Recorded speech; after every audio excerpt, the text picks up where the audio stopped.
Gilbert Gottfried, and this is Gilbert Gottfried's Amazing Colossal podcast. You know, when I was a kid, one of my favorite TV shows was a takeoff on all the James Bond movies.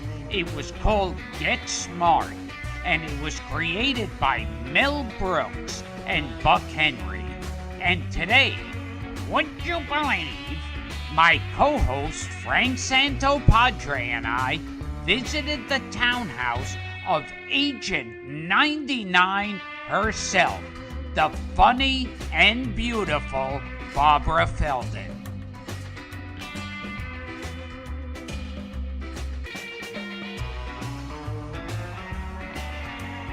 And now, ladies and gentlemen, still sexier than any Bond girl, ladies and gentlemen, Agent 99 herself, Barbara Feldon. Oh, Max.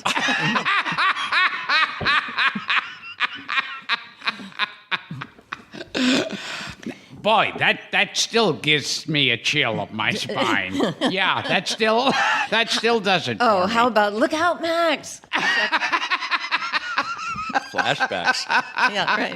That was probably those were the two things that I. Now, did a lot. how many O-Maxes were there? There was the scared O-Max, the seductive O-Max. There were probably about 4,327 Maxes. I think. Can you show? No, mostly the O-Max was half between affection and like embarrassment. Oh. Max. Now, if you remember the first time we met. I do. How Yes. could I forget? Oh my God! Buddy said, we have a mutual friend, Yes. Buddy, and Buddy said, "I want you to meet Gilly. He's very, very fond of you." Yes. And so Don't act surprised. we went to Beth Israel Hospital to the intensive care unit, and there you were. That's where I meet all my dates. Yes. Yes. It was auspicious. You were splayed in the intensive care and not looking too good. No. What did I look like there? Because I couldn't see myself. Honest to God, you looked, first of all, you looked very young, but you were very young. This was about 1992, I think, right? I think when did yes, that happen to you? yes, because Yeah. it was right around the time when Aladdin was coming out. Oh, really? Yes, yes. Oh, okay. I had a burst appendix. Yeah. And then there were complications. Yeah. There was peritonitis. Oh, my God. Yeah. And you were really out of it. You had this faraway look in your eye, and I thought, oh my God, is he going to make it? And you were adorable. You were like in your 30s, I think. Oh, and yeah. You would just look like a boy, and who was in big trouble. I liked you immediately. Not because you were in trouble. I don't go looking for that. But It's not some perverted thing. No, it's that not you're that into dying guys. Yeah. no, I haunting There's the not some kind of sick stuff we're finding out about Barbara Feldon. No, hanging out in the intensive care unit just in case some attractive young thing would be in real trouble. Yeah. Because I remember I was there in intensive care, and it was like dark in there, and there's all these machines pumping, and I was attached with 1,000 wires to me, and I was on a million drugs, and I was like fading in and out of consciousness, and everything was in a dream state. Yeah. Like people walking around looked blurry, and I could just vaguely hear voices, and I was in horror. I felt horrible. And then out of the darkness, I see Agent 99. Did you think you were hallucinating? Yeah. I thought if I survive this, I want to know what drugs they have me on, because I want to continue these. Well, you took one today. Here I am. Oh, yes. Yeah. Now tell us about how you actually, and I remember these commercials before Get Smart, you were the girl rolling around on the tiger skin rug. You're right. Crooning to all you tigers. To use top brass and sick 'em. Yes. It was a very easy job, as you can imagine. Yeah, no, I still remember that because that to me was porn. That was porn back Well, then. in those days, yeah. It was very sort of tongue-in-cheek, but yeah, it was definitely a come-on. It was a dandruff shampoo, wasn't it? Top brass? See that? Nobody knew what the product was. Top brass. They thought it was me. Yeah, it was top brass hairdressing for men. I should tell our listeners, I think you can find that commercial online on YouTube. It's still out there. Yeah. And that was the thing that they got to. Buck Henry supposedly saw it and decided that, was it Buck Henry that decided you were the person? No, actually, that commercial, in truth, ran for 2 years, and nobody. First of all, they didn't think it was me delivering it. They thought I was a model, and they'd had an actor kind of say the words so I would look believable. But in 2 years of it running constantly, nobody thought I would be capable of acting in anything. That was not what led to Get Smart. No, I mean, what led to Get Smart was an interesting story because it was right time, right place. But that was 2 years after. Now, say that the two guys who created Get Smart. Well, Buck Henry and Mel Brooks. Yeah. Yeah. Oh, yeah. They were just. It was brilliant. I mean, it was. That kind of talent comes out, maybe once in a generation or a few times in a generation. And it was just at the right time. It was, Dan Melnick, who was with Talent Associates, the producer, had the idea to do an extreme version of James Bond, and take it as far as you could into a comic strip.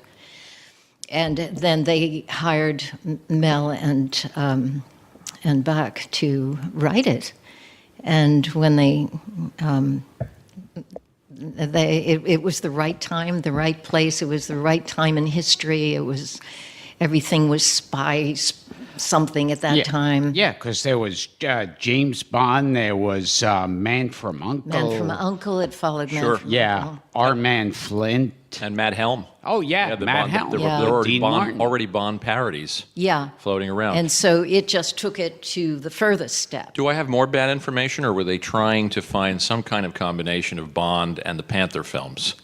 Because that's what I read online. Oh, that could be. Yeah. Okay, I don't know everything. I know very little, but I may be full of disinformation as far as I know. But That wraps up our interview Yeah, today. there we go. Yes, you've gone totally Inauthentic. senile.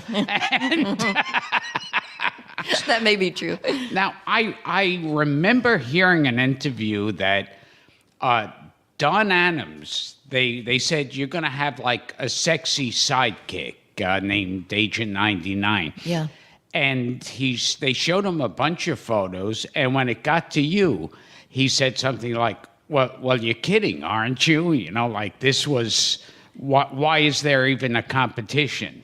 Oh, well, I didn't know that story, but I'm happy to hear it because the story that Don always told More misinformation. was they hired me because Talent Associates had done another series called Mr. Broadway.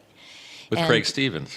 Craig Stevens, who is 6'4", and I played an industrial spy, a kind of sexy industrial spy. So when they got the script for Get Smart and they read the 99 character, they said, "That's the character, that's her." So they offered me the role. And Don did not know who I was, and they showed him the episode of Mr. Broadway. And he said he was walking out of the room watching enough of it. He saw enough of it and said, "Oh my God, she's the one. This is just perfect." And as he got to the door, he turned around just as Craig Stevens got up, and I was standing, and we were the same height.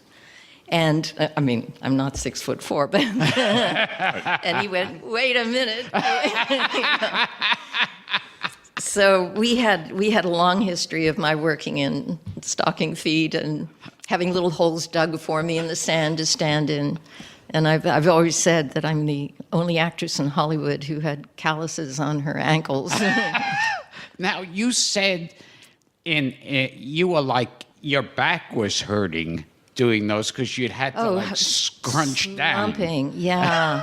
No, I would slouch. I hate to watch those early ones because all I'm doing is trying to look short. Forget the acting, just make me look short. And I would slouch, and then I would stick my hip out, and then I would turn my foot over, and then I could look up at him. And you said too that there are certain, if you watch any episode, your height changes. Yeah. We walk in with shoes on me. Yes. And do the close-ups in bare feet, in my bare feet. Yeah. Well, not his. how tall were you and how tall was Don? I was 5'9". He said he was 5'9". I see.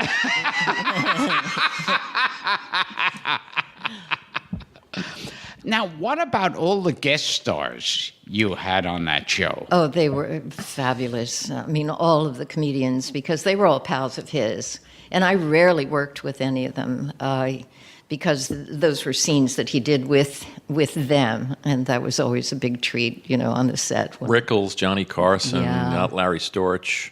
And everybody came through a there. very young James Caan. That's right. Yes. As the prince. That's right. Yes. Don loved to do those takeoffs on movies. Yeah, I remember there were, he did one, or more than one, where he would do a Ronald Coleman imitation. Oh, yeah. And then one where it was a whole takeoff on The Treasure of Sierra Madre, so Sure. he was doing his Bogart. Yeah. And Earl Flynn. And Oh, yes. doing And sword then there fights was and- one where, because this was another hit show at the same time, they did a whole takeoff on The Fugitive. Oh, yeah? Yeah, where they said, and they had an announcer at the beginning go, and now Maxwell Smart is a fugitive. Well, he was a great mimic. He did a wonderful Ronald Coleman. Yes. And they did a parody of The List of Adrian Messenger. Do you remember that movie? Oh, The yes, John I Huston love that film where movie. everybody is in makeup, with Sinatra and all the people are in makeup. I mean, it was very sophisticated writing. My favorite episode was the one, and it's one of the few episodes I really remember very clearly, is the one where we both play Charlie Chaplin. So we're in mustaches and the whole thing, and it's when Max finally proposes to Agent 99 in her mustache. And that was fun. Is it true that the series was originally written for Tom Poston and Yes. wound up with Don because it went Absolutely. to another network? Yeah. I mean, I don't know why that happened, but I do know that... My understanding it was as ABC, and Tom Poston was under contract, and when it went to NBC, they had Don under contract. And that's how... And now you can't imagine anyone else course not. having done that role. He was a joy to work with. It was his energy, it was like adrenaline. It was like getting, just having 16 cups of coffee the minute they said action, because it was, you just hook into that energy. You don't even have to do anything. You just lift it off. And I heard, too, he said that his whole character of Maxwell Smart was like an imitation of William Powell. Yeah. Like an exaggerated. It's interesting. Because he had Yeah. that kind of way of talking. Yeah. Oh, it was. And it was a totally exaggerated caricature. Yeah, no question. But he had done that character as Sammy Glick. Byron Yes. Glick. Byron Glick? Yeah. Is And that what it was he on the Bill Dana show? Yeah, he was Yes. the hotel detective. Yes. Yeah, so Maxwell Smart was really an extension of that character. Yeah. He was doing that voice. Yeah, he was. Because I remember the Bill Dana show. Yeah. And that Bill Dana was on our show, too. Oh, yeah. In fact, the only episode that Don was not in, as far as I know, Bill Dana played the role that Don would have played in that with me. So Oh, it was wow. kind of neat. In Eskimo suits in the middle of summer. It was great. Igloo, everything. Now, I think you said, and he was also terrific on the show. Oh, he was fabulous. Yes. But Ed Platt. Oh, Ed. Ed Platt, who is the chief. Oh, he was a marvel. You know, it's interesting that although Ed wasn't out front as starring in the show, his anchoring of everything in reality, because he was such an honest actor, and he brought such gravitas to it, and yet he had the comedy timing as well. He was invaluable to the show. He's a great straight man. Yeah. That's what people forget about. You know, well, I think so many straight men are like that. They're ignored. Yeah. And it's like, Ed Platt was great at that. And they're reactors a lot. You know, they feed and then they react. And to be able to play off someone who's as clownish as Don Adams was on that. Yeah. And bring it down to reality. Yeah.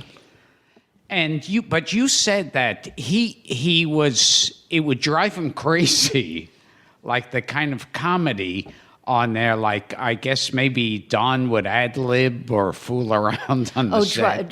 Drive Ed crazy? Yes. Oh, Ed had the worst dialogue to say. He had all of these, you know, the supersonic inverter, you know, and he had to just spill it out. And Don would make bets that he wouldn't be able to get through it. And of course, Ed was a nervous wreck. I mean, any actor is, because the last thing you want to do is to hold up production, because that's what it's all about, is getting it done fast. Yeah. Forget the acting. Let's just get the words out and let's move on. And Ed would have these long, complicated, technical things to wrap his tongue around. And then Don would say, okay, bet's going out.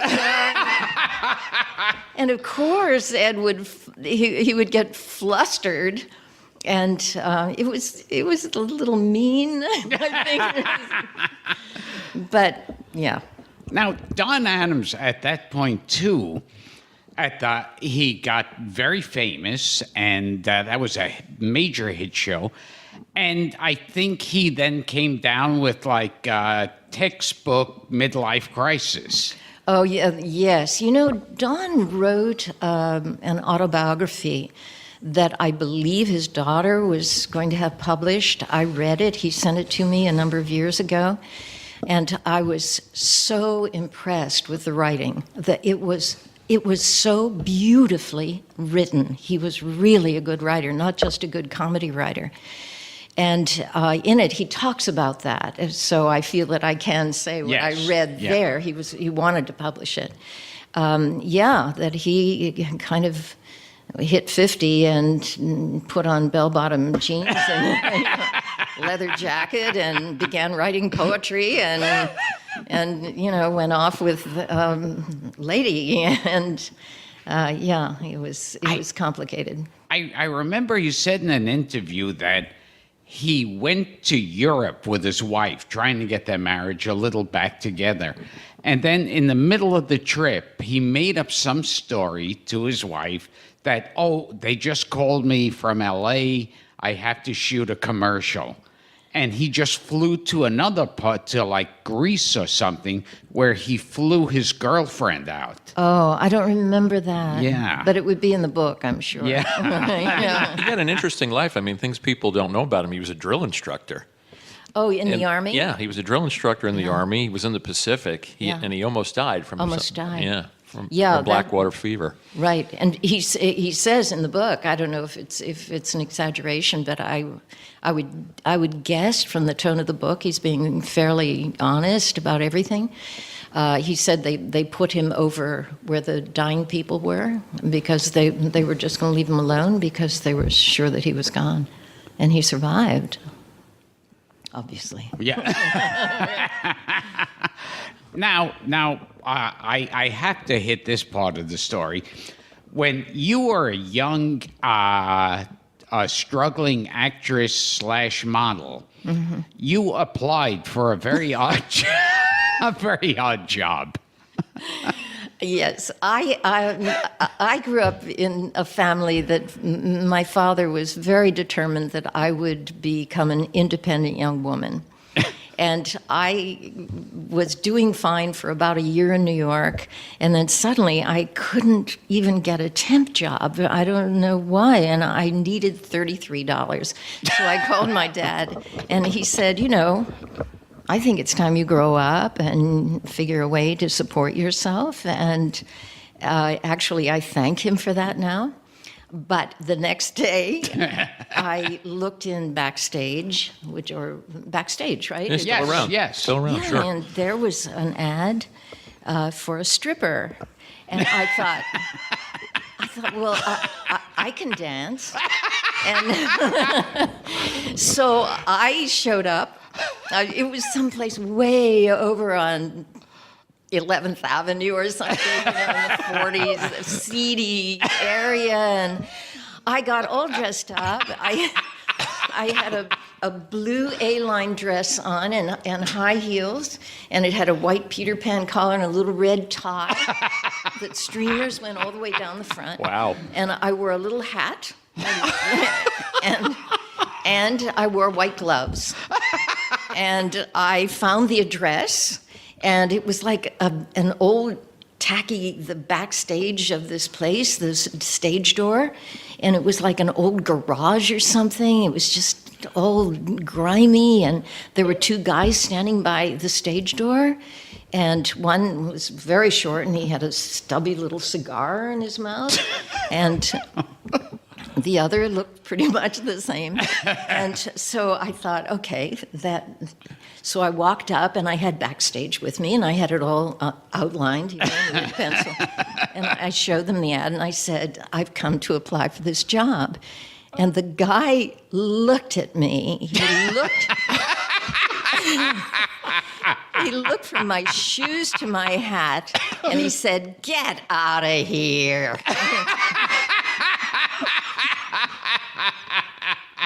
Probably thought you were working undercover to bust the place or something. What kind of hat?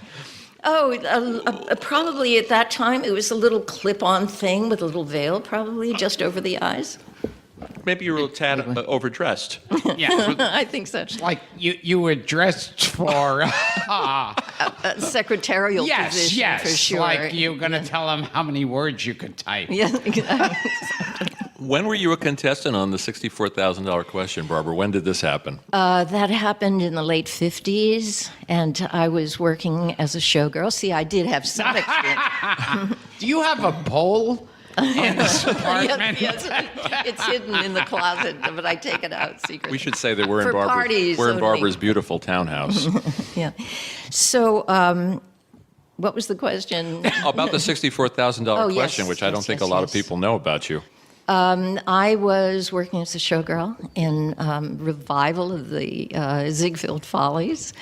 And one day they gave us a test to see, just a PR thing, to see if a showgirl can wear feathers and have a brain. And they asked us the stupidest questions, like which is smarter, a mouse or a chicken? And we were all cheating. There were about 8 showgirls copying from each other. Which do you think? And then it was published in the New York Times Magazine section with our leggy photographs. And somehow it was decided that I got 100%. Which did not make me popular in the dressing room, and before you knew it, the $64,000 question had called and said, "We'd like her to come in." And so I just brushed it off. I mean, I knew I wasn't an expert on anything, and I wouldn't do it. But I had recently met someone who I fell in love with, and he said, "But you've got to do it. You have to. I mean, it's good publicity. You're an actor. Do it." And so I thought, okay, well, I'll go talk to them. And before I went in, I thought, one thing I could do probably, because I always had these kind of projects of like going all the way through James Joyce's Ulysses, page by page, over a period of 18 years or something. And at that time, I was reading King Lear, and I thought, I'm going to read straight through all of Shakespeare, which I didn't do and still haven't done.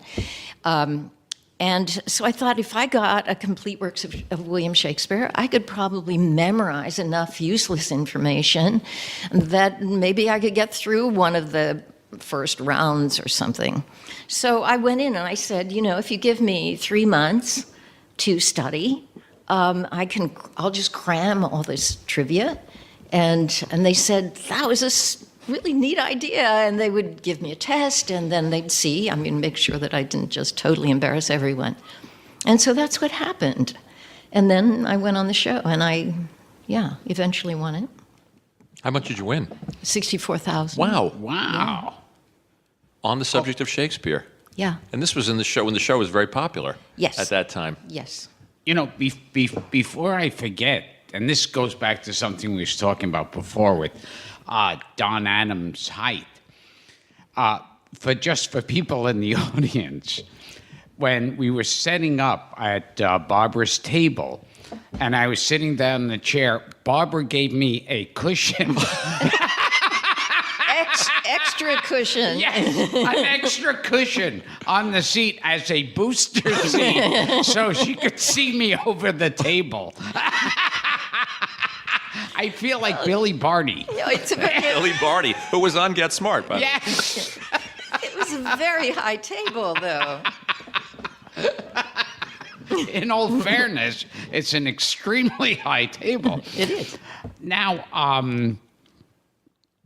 what was you aside when you were on Get Smart and around and afterwards, it was like the height of variety shows. Yeah. And you did every one of them. Yeah, I did a lot of them. That was the most fun of anything I've ever done in my life, because you rehearse 3 days and you get to do silly sketch comedy, and then you go on and you have fun, and it's over. I remember you on Laugh-In in those days. Yeah. I did the first 5 laugh-ins. Mm-hmm. Yeah. With George Schlatter.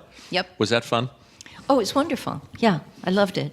So it was you and Goldie and Lily Tomlin and Artie Johnson. Yeah, the whole first wave. Yeah. Yeah. What other variety shows did you do back then? Oh, gosh. I did Dean Martin several times. And Now, you worked with both Martin and Lewis, because you did Jerry Lewis. Jerry Lewis special. Who was on then? Yeah, I did all of them. The Smothers Brothers. Well, Carol Burnett was on Carol then. Burnett. And Sid Caesar Sure. did a special, and Glenn Campbell. Wow. Well, there are a lot of those summer replacement series. They used to do those summer variety series, And those short runs. Marty Feldman. Sure. I did that series. I remember that in show. England. Do you remember any one of them in particular to work with? Dean Martin was just a dear experience, because you didn't rehearse with him. You rehearsed with a surrogate. And then he just came on and sat down just before you were going to shoot it. You didn't even do a dress rehearsal with him. And then he came in and he read cue cards. And I don't know if he'd ever read them before or not. And then your chore, it was hardly a chore, your pleasure was just to come on and try to break him up, or, just have fun. He was just like this doll that you were just going to play with. And I loved that. And he had, even though I never had a conversation with him, there was a spirit he had. There was such a sweetness about him, and such a warmth. And I just remember that. I remember how lovely it felt to be out there with him. And you're not aware of the camera at all. It's just you and him, and just having fun. What did you do? Did you do sketches, or did you do a little singing? Sketches, and I sang and did little dance numbers and stuff. Mm-hmm. Yeah, I remember with Dean Martin, it was always like the charm of the show. Well, he always pretended he was drunk out of his skull. And the charm of that show is that he didn't know, like, you could see he was reading. He made no... And that was the fun of it. Yeah, you're right. Oh, he was a dear. Yeah. Now, on the opposite end, now Jerry Lewis you worked with. Yeah. I just did a sketch with him. I didn't really have any, interchange with him. He was. He's kind of a loose cannon in front yeah. of the camera. I remember that. I remember being nervous before going on because the director came back and said, "You know what you rehearsed with him?" And I said, "Yes." And he said, "None of that is going to happen. Something else will." But he didn't tell me what. So it was an adventure. And what were some of the other shows you did? Oh, wow. You were on The Man from U.N.C.L.E. Man from U.N.C.L.E. and Flipper. Oh, Flipper. Oh, my God. You did do your homework. My research. And 12 O'Clock High Flipper, yeah. with Robert Lansing. Yeah. And Profiles in Courage. And, oh, well. So it's all in the past. Now- Let's talk now, about now. Let's talk about you, Gilly. You were also in like a really interesting dark comedy called Smile. Oh, that was so nice. Yeah. Michael Ritchie, who he did several films all on his own. Downhill Racer. Yeah, The Candidate. Gilbert and I are fans. Bad News Bears later. Yeah. But he made some dark comedies in the 70s. He did, and he really made social satire. And there was the combination, certainly in Smile, which is about a beauty pageant, that he actually had been one of the judges of a year before we did the movie in Santa Rosa, where he shot the movie. And he saw all the possibilities of it. He saw the absurdity of beauty pageants, but he also saw the kind of, with a sort of a nostalgic eye, the American thing of it, you know? And so he, with another writer, wrote the script, and we went up there, and it was quite a sharp satire of these people in Santa Rosa. And I was very uncomfortable when we were making it because I thought we were making fun of them, and they're all excited that we're here, but they don't realize that they're going to come out looking foolish. And actually, I was wrong. They did not look foolish. It was endearing.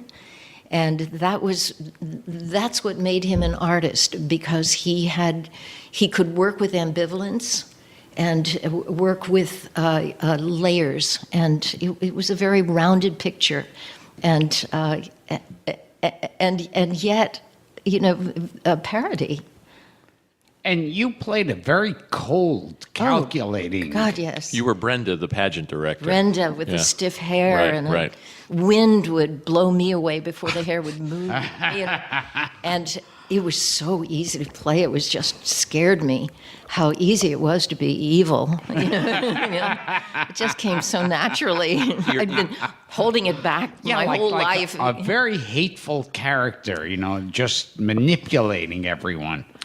She and very mean to her husband. But when I was playing her, I was totally on her side. I mean, her husband was alcoholic and kind of, you know, she was annoyed with Now, him. was your husband Bruce Stern? No, Bruce Stern No. was the car dealer. Bruce Stern was the car dealer. dealer, who was Can't also... remember who played my husband. Yeah, oh. Well, our crack research team here will look it up.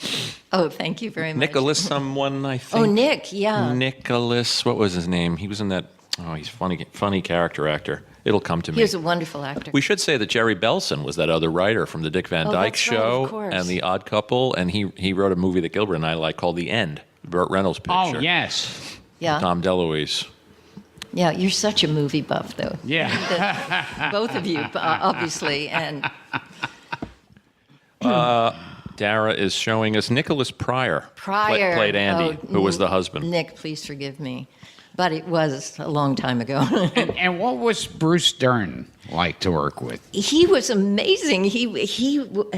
Bruce Dern, how do I even describe this? You've never met him? No. He has a gift of words and an ability to put the syntax together in a kind of startling ways that just keeps you thinking that you're listening to literature when he talks. And I don't mean in any pretentious way. It's just a creative way that he had expressing himself. So what I remember mostly, I mean, I only had a couple of scenes with him.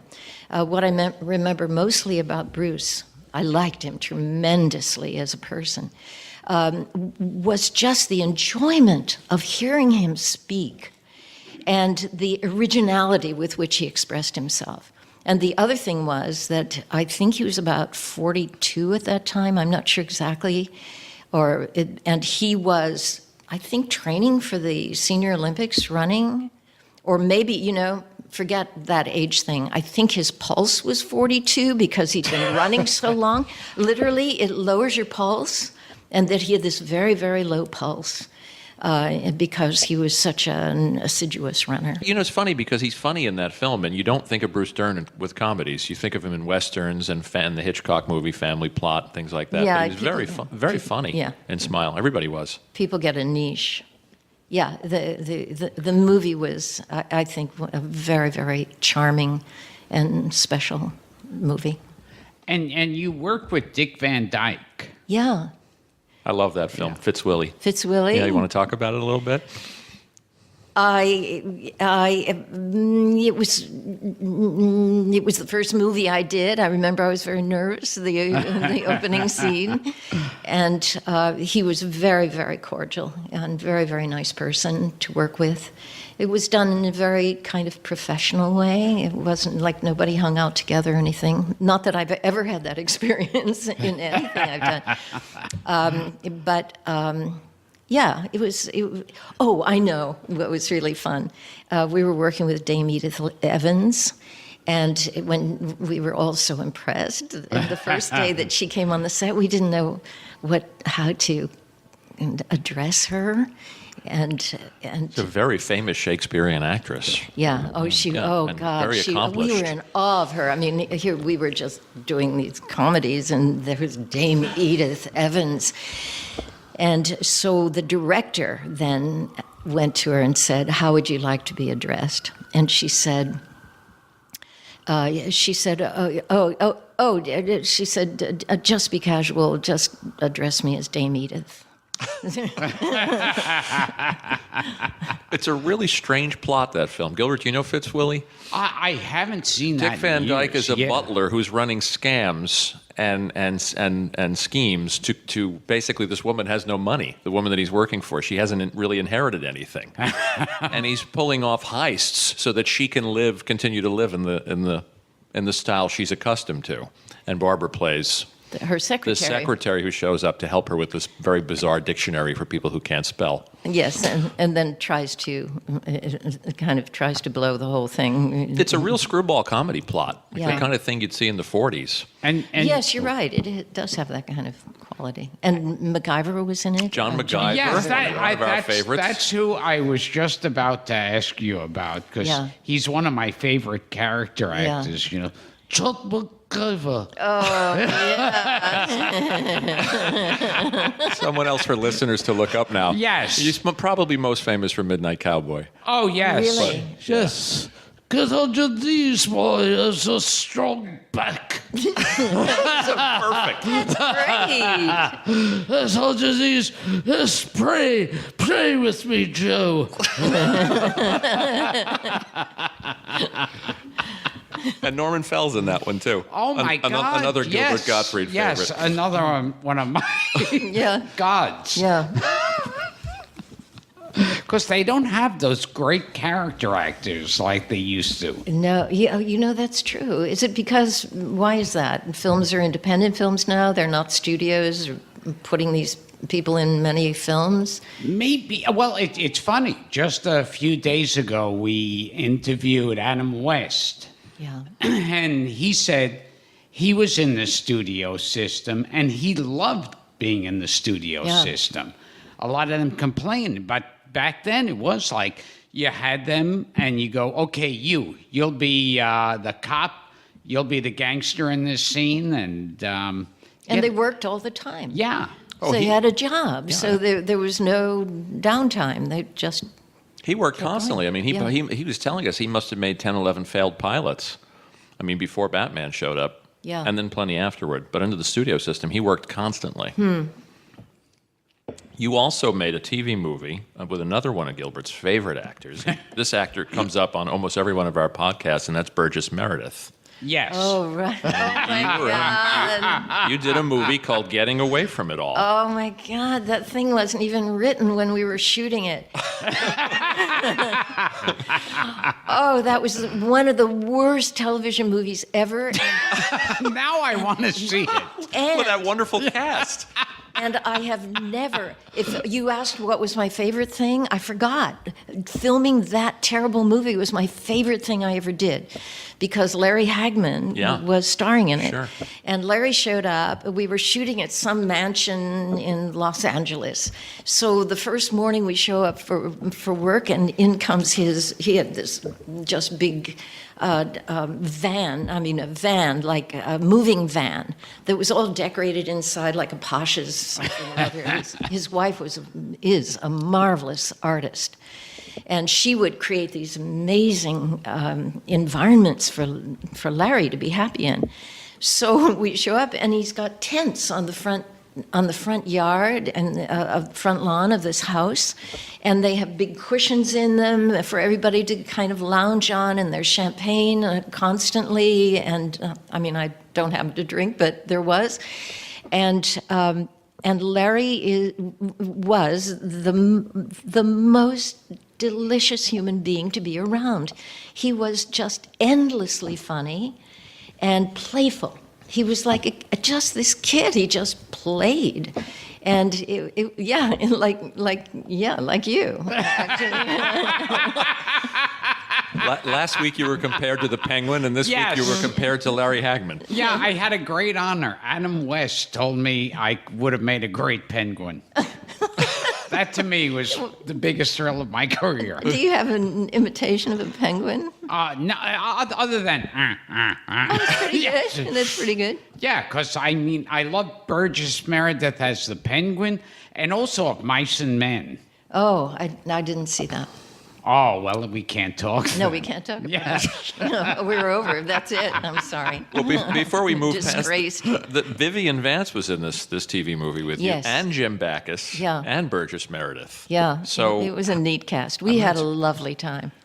Yeah, we went on location on the Pacific Ocean, and yeah, it was nice. And it's funny because Larry Hagman, another one, who's became famous later on as JR. Yeah. Like this totally hateful character. Mm-hmm. And he was a complete opposite. Oh my God, yes. He was the most generous soul in the world, and just, you love him. Yeah, I mean, there was just no way around it. I did a couple of projects with him, and just enjoyed him. But boy, could he talk fast. And I remember doing some television movie with him or something, and I came out on the set, and of course you don't rehearse, you just learn your lines, and then they say action, and you start. And then this speed thing came toward me, of these words, the velocity of them just about blew me over. And then I speak like this. And I remember when I was a kid watching TV, because they used to show it a lot then, I started to know Larry Hagman as the son of Peter Pan. Oh, yes. Yes. Martin's son. Yeah. Yeah. Right. He was great in comedies, Larry Hagman. Really had a gift. I Dream of Jeannie. Yeah. He did a short-lived series called The Good Life with Donna Mills, where they played domestics, that he was very funny in. You remember that one, buddy? Nope. I'm stumping everybody. But he was very good in light comedy. Yeah. He was exquisite in everything he did. He was so competent that it was over the moon. And you worked with another actor that Gilbert and I like to talk about, Ted Bessel. Ah, yes. Oh, yeah. Why is that? Oh, I used to do a whole bit of like some movie starring Ted Bessel, Georgie Jessel, Jacqueline Bisset. And Whit Bissell. And Whit Bissell. Dr. Frankenstein, and I was a teenage Frankenstein. Do you do an impression of Ted Bissell? No, I wish I could. Yeah. No, I spent all my energy on my MacGyver imitation. It was worth it. And wasn't able to master it.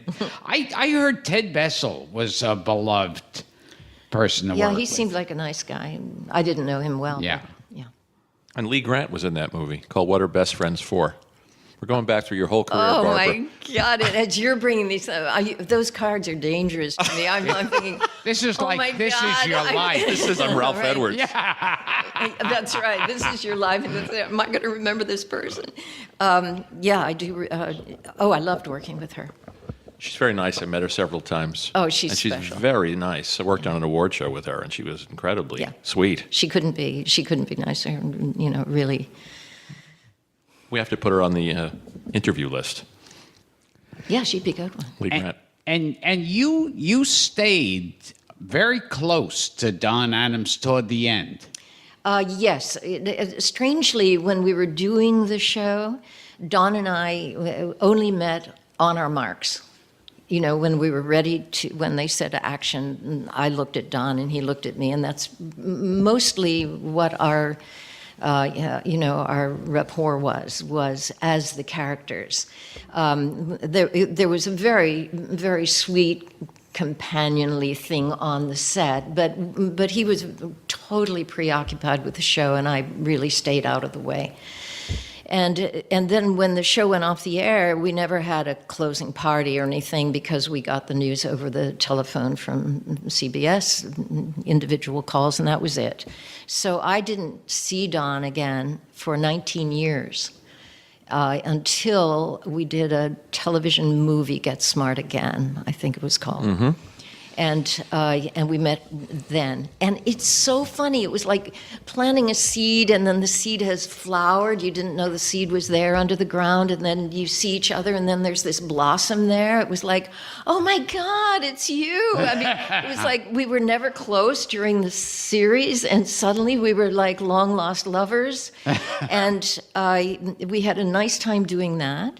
And then later on, Don and I had an opportunity to make a couple of appearances together commercially, like in Las Vegas, promoting something or other. And then there was really a bond, you know, a very, very satisfying, sweet bond. And I felt very complimented when he called me one day and said, I've written this book, I want you to read it and tell me what you think. And I know his daughter, Stacy, and his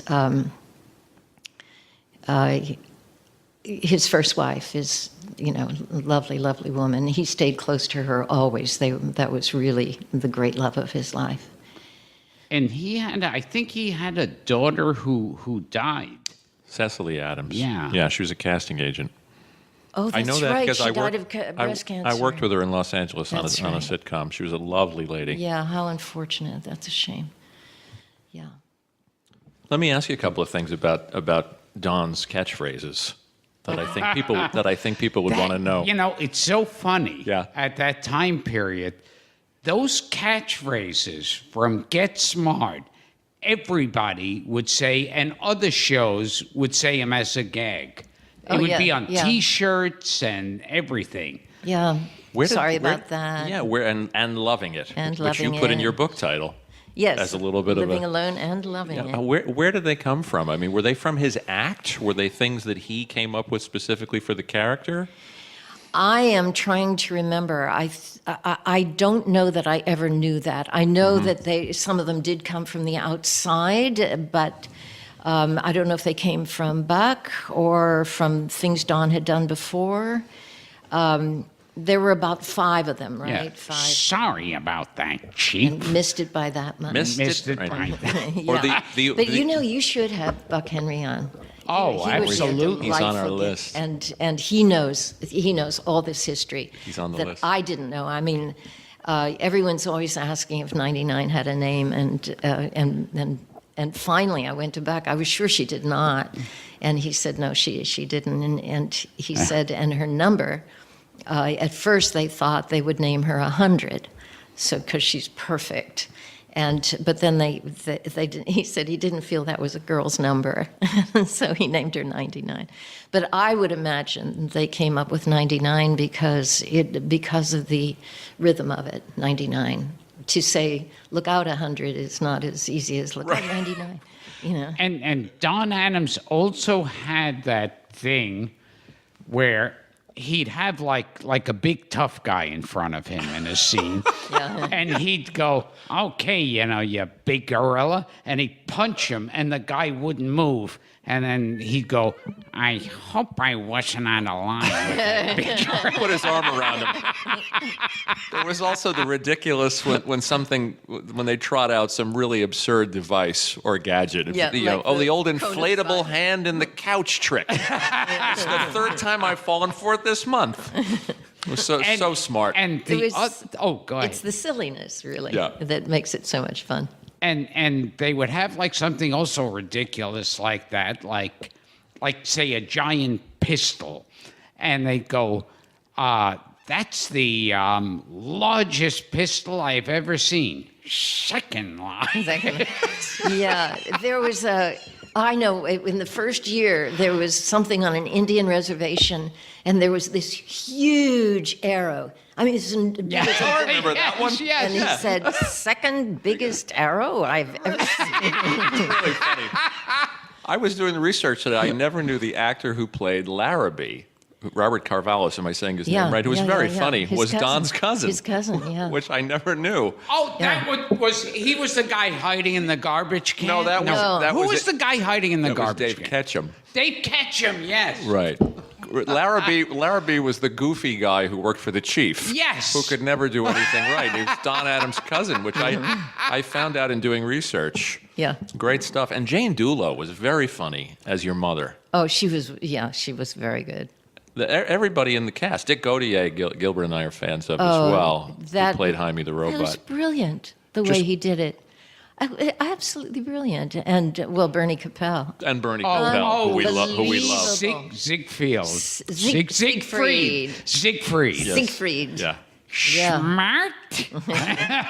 Yeah, he was like this Nazi working for chaos. Oh, I asked Bernie recently what his favorite role in his whole career was, and he said Siegfried. He said it was the best role he ever had. I remember as a kid, I always loved when he popped up in an episode. Yeah, he was a great favorite. And Don Adams won 3 Emmys for playing Maxwell Smart. Yep. And Larry Storch was telling us, and I know they were old friends, and Gilbert and I interviewed Larry. Do you remember this? He was saying how Agarn lost the Emmy to Maxwell Smart, to Don yes. Adams. But he was just happy that it stayed in the neighborhood because they both grew up on the Upper West Side That's nice. together. So, and you were nominated as well. Yeah, For that part. a couple of times. It yeah. was a very, very smart show. I have to ask you, what did you think of did you see the Steve Carell, Anne Hathaway movie? Could you bring yourself to watch it? Yeah, I did. I went late one night because I didn't want people stopping me when in the theater saying, "Oh, wait a minute." I am a great admirer of both of those actors, and I think they did a beautiful job. I think that the piece itself, worked as an action-adventure piece, and I enjoyed the movie tremendously. I was completely engrossed, and I think they were marvelous. But I don't think you can take it out of its time frame with the innocence of those characters and put it in. It said get smart, but that was about all you could really associate with it. That, in my mind. But I thought it was a very good movie, and I thought they were terrific. When I was watching it, you go through, as a fan of Get Smart, I was going, well, these aren't the people, though. No. Yeah. And they- Like, I love Alan Arkin. I think Alan Arkin's a brilliant actor. Me too. But there was something about Ed Platt not being there as the chief. Yeah, and also the rapport between the characters of Max and 99 could not be the same because women, when I did 99, it was before the women's movement, but the women's movement was already beginning to creep. It was beginning to move. And Betty Friedan's book came out just about that time, but we were just sort of fascinated by it, but there hadn't been any great action. And so women were still very much in the 50s mode of being the supporter of her guy, being the woman behind the man. And yet, and this was the brilliance of Buck Henry and Mel Brooks, being artists, their antenna was out there. They already sensed that women were becoming more powerful and more capable. So they incorporated in 99 a capability that I didn't even own at that time. I was much more, retro, and yet kept that respect for your man thing and affectionate tone with your guy in it. But to do that today, you can't get away with that. Men and women don't relate that way anymore. And so they had to make 99's character, I think, more forthright, stronger, more acerbic. Sure. And that just wasn't, that wasn't what 99 was. And I think, Maxwell Smart was 86. And I think that was from the term, hey, well, 86 that. Yeah, it was. Yeah. It was, yeah. Did you, when you're watching the film, the Steve Carell, Anne Hathaway version, did you? The first thing I thought it was not that funny. Yeah. And I wondered if that was a conscious choice on their part. It's more of an action film. I wonder if the director said, "Look, there's no way we can't recreate Don Adams and Barbara Feldon. That chemistry. What are we going to do?" I think I heard somewhere, maybe an interview with Steve Carell, that he deliberately did not want to imitate Don. And so, and I think that's true. But he's not even very bumbling. I mean, they play it pretty disappointingly straight. Yeah, he seems very competent. He's way too competent, Maxwell Smart. Oh yeah, I don't remember the movie that well. Yeah. But Now you dodged a bullet, not being in Get Smart, the nude bomb. yes. Thank God. Yes. We should explain. This was the feature, the first feature film that was made about the original. Yeah, about a year after we went off the air, a couple of years after we went off the air. I think it was. Yeah. Yeah, and Late 70s. Yeah. I saw it in the movies. well, they jettisoned 99. Right. I mean, it wasn't. I did not turn down anything. It was. So they didn't ask you to be no, in the they nude? didn't ask me to be in the movie. Wow, that's an insult. I was surprised at the moment until I heard about the movie. I never actually saw it. But then I saw what they were doing, because at that time, I think they wanted the character of Maxwell Smart to be available to nubile, beauties. And so I think they had some, shorter women and more filled out than me, and going more commercial rude with the sexuality, and I totally understood that. I remember seeing it and thinking, where the hell is Barbara Feldon and Ed Platt? Oh, yeah. Ed Platt was gone, obviously, but... And the idea that they sold it on using the word nude, but there was no nudity. Oh, there wasn't? It was a bomb that was supposed to It destroyed people's clothing. clothes. Yeah, it was that kind of weird thing, because it was out around that time when nudity was big and sex was big in the movies. It was starting to get really big. And now you got this movie called The Nude Bomb, which you didn't see anyone naked. No, and Vittorio Gassman was a very strange heavy. Oh, yes. But you did send up your character on an episode of Mad About You. Oh, yes. You played a character, Spy Girl. Spy Girl, yeah. Yeah. I was uncomfortable doing that because I didn't see the script before I did it. It was fun, and people liked the episode, and it's fine. But 99 was just such an innocent, and Spy Girl was such a... She was just sleeping around. And,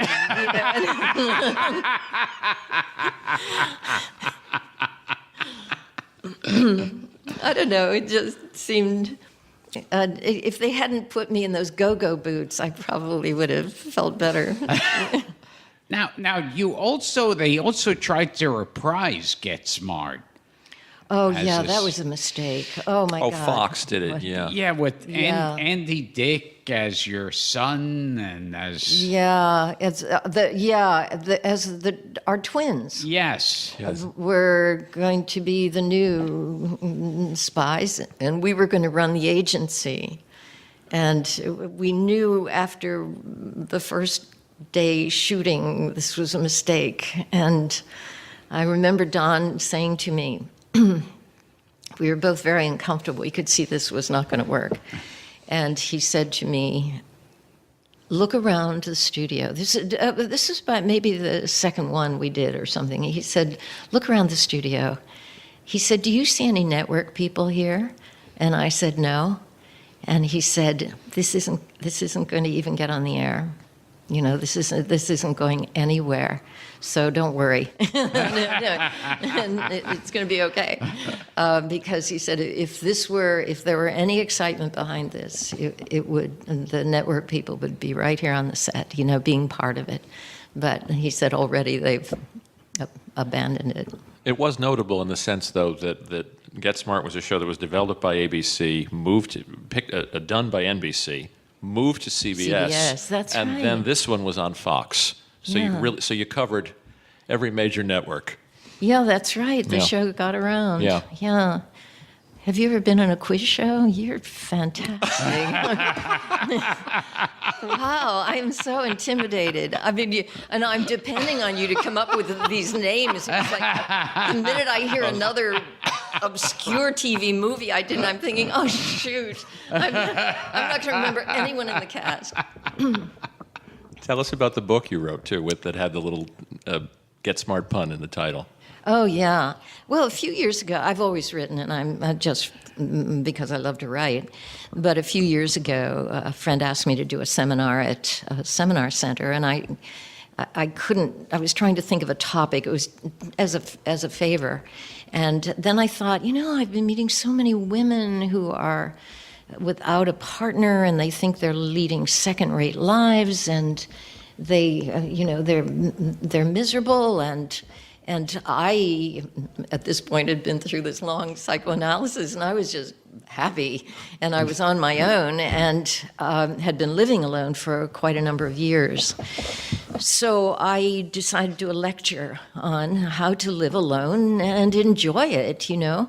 And then when I got done with the lecture, I thought, oh, this is a book. And I gave it to an agent who had been sort of pursuing me for something. You know, she said, if you ever write anything, let me know. And she said, I can sell this. And she did, to Simon & Schuster. And so it ended up as a series of essays called Living Alone and Loving It. And it's a guide to relishing the solo life. And I loved writing it. It's really my philosophy about living. It's not just about living alone. It's about your interests and the broadness of your interests and the inner search to know who you are, reaching in, and then also reaching out to other people, and the value of friendship, and the value of curiosity and enthusiasm, and education. I mean, I think that actors should be the most educated sort of class of people because they are out of work so much of the time. They could be studying history or, you know, doing something interesting. Interesting theory. Yeah.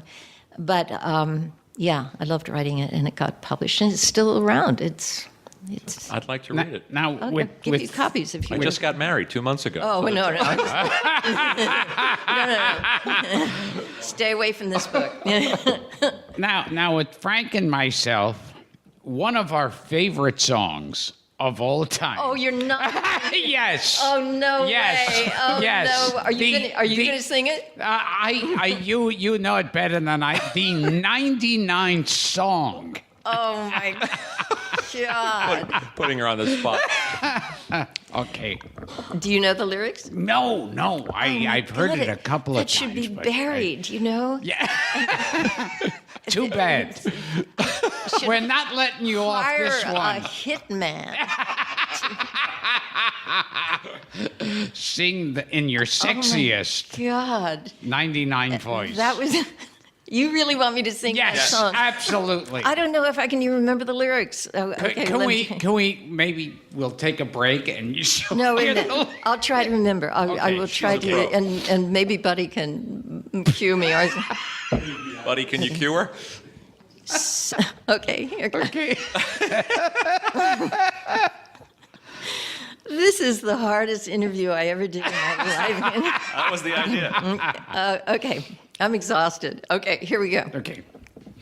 So you think you see a pussycat you'd like to catch. You start to come on strong to see how far you'll get.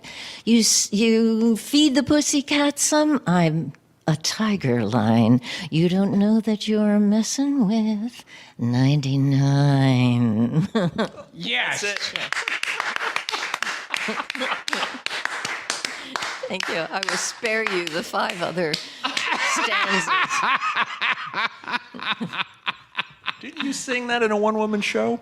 Or did I get more bad information? I did that as a joke at the beginning of the show, a show called Love for Better in Verse that had lots of poetry in it. So I started with that song, and I said that was just as popular as it deserved to be. Good for you. And it was never released as a single. Actually, it was, but it didn't, Well, take that, Miley Cyrus. Yes. Well, okay. Okay. I'm sorry. We haven't talked Oh. about your performance, but Yes. when you and I performed together. Yes. what We is this? did sort of work together. Not sort of. We had a scene together. We did have a scene together. Yes. Wait. Yes. Let's How start could you with. forget? No, because I was thinking the first time we worked together was a sort of work together. What was that? An ASPCA public service announcement. Oh my God, we worked separately together. Yes, I was a dog in You were a a dog cage. wanting to be. You were a dog wanting to be adopted, going me. Can you do it in my voice? No, I don't think so. No, try a Gilbert Gottfried voice. Okay. No. I'm too shy. Okay. Me. Yeah. In this commercial. And then I probably did some very ladylike, like ASPCA, Yes. the kind-hearted organization, or something like that. Me. Because I remember they had it, like a point of view of the dog, like just with the bars in front of it. And I ad-libbed And all the of dog my was lines. hitting its head on the ceiling. It was shooting so high. Yeah. And then a real kick in the ass is that commercial got an award for best writing. Like the 2 writers got awards for it. Perfect.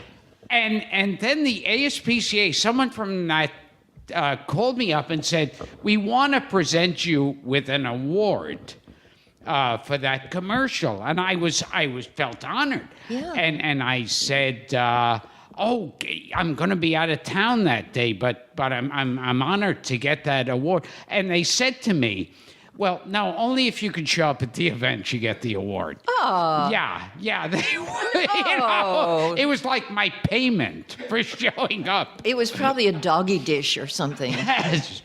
And then we worked together again with someone we just interviewed, Danny Aiello. Yeah.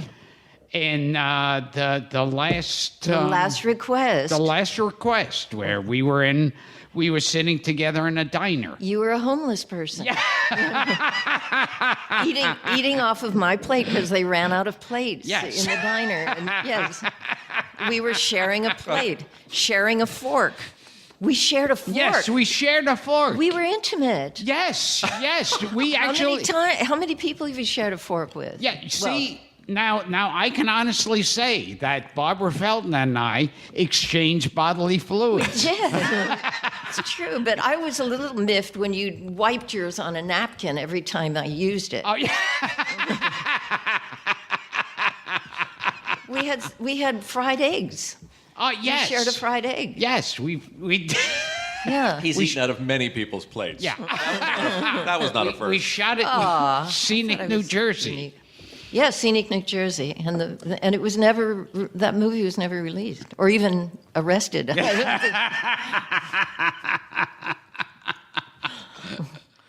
Well, we've been talking to the lovely Barbara Feldon, lovely and talented Barbara Feldon, who's also before I end it totally, you became like the queen of voiceovers. Oh, no, not nearly, but I did a lot of voiceovers. Yeah, I did lots, but during a certain period, which actors love to do because they're over so fast and you can get them right. You know, you haven't, as you know, you can play around with it just within a few minutes, and it's not like doing a whole performance where you miss a lot of the targets you're aiming at. And yeah, I think actors love it. You don't have to have your hair done or put your makeup on.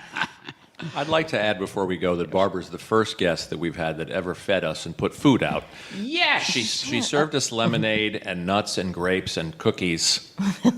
And that's never happened before. Oh, well, we're it not was used a to being pleasure treated to have this well you at here. all. Thank you. Well, you should be treated better, and I hope I've set the standard.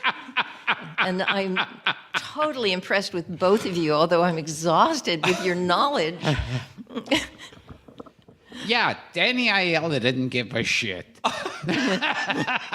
Did you get water? No, he didn't Nothing. come in with a bag of potato Nothing. chips for us. Oh, he came to you. Yes. Well, you didn't offer him anything, right?